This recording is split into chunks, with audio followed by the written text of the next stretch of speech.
Number one, unforgiveness. Just like forgiveness is a choice, unforgiveness is a choice. Being unwilling to let an offense go and the offender who hurt you. Unforgiveness is the breathing ground for spirits of darkness to thrive. Number two, being unable to remain offended. Talking about the spirit of offense. You don't want to remain offended. Point taken. You are offended. You know they hurt you. And you try your best not to be offended. You try to let it go, but it seems to never go away. Talking about the spirit of offense. Being unable to remain unoffended at someone when insulted, corrected, reprimanded, whether justly or unjustly, shows that it's not just spiritual immaturity. It shows that there is the spirit of offense operating in the life of this person. Number three, overreacting to the insults of others. You make it a huge deal mentally, while for others the same insult means almost nothing. I want you to think about that just for a little while. Because the Bible says that there is no temptation that has come upon man except that which is common to all man. So in other words, the insults that are thrown at us, the hurts we receive, are not unique. People all over the world are suffering the same kinds of insults and hurts. However, clearly you see for some, they don't accept the insult. They refuse to take it. Doesn't matter what the person say about them. For them, it means nothing. You can say what you want. You can do what you want. I just choose not to take it. While for another person, it's a huge deal. I can't let that go. Look at what he did to me. Look at what she did to me. Look at what they said about me. And you hold that and you hold that. That shows that there is a spirit of offense. Because the spirit of offense magnifies the hurt so that it actually appears much larger, much more offensive than it really is. Number four,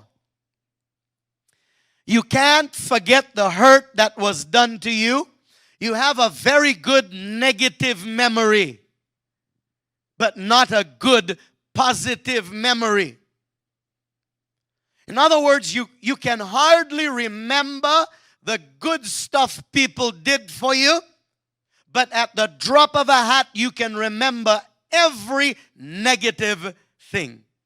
There are many, many people that have very good negative memory. They can take you back 20 years in the past and tell you what you did to them. But they cannot even take you 1 year in the past to tell you anything good you did for them. That's the spirit of offense. It's not just spiritual immaturity. Number five, you're willing to terminate healthy relationships because of being insulted. It happens everywhere, on the job, in school, in church, at home. Because of the spirit of offense, wonderful, great potential relationships are destroyed and separated because of the spirit of offense.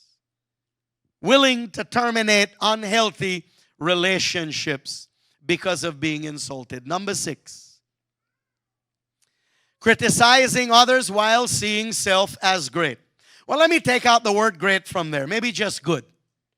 Because I think if anybody thinks themselves as great, there's something seriously wrong with us. But maybe just good. Criticizing others and yet thinking, I don't really have those kinds of problems. I'm basically a good person. I try to do good, try to live good, try to be good. While criticizing others shows that there is a spirit of offense. Number seven, Quick to share, not meat pies. If it was that, I'd be around you all day, every day. Quick to share, meaning gossip, slander. All the so-called horrible things that have been done to you. In other words, you tick them off in your mind. You hold them. You keep them. And every time you think something bad is being done to you, you're quick to share it. Well, let me tell you this. Well, let me tell you that. That shows that there is the spirit of offense. Why?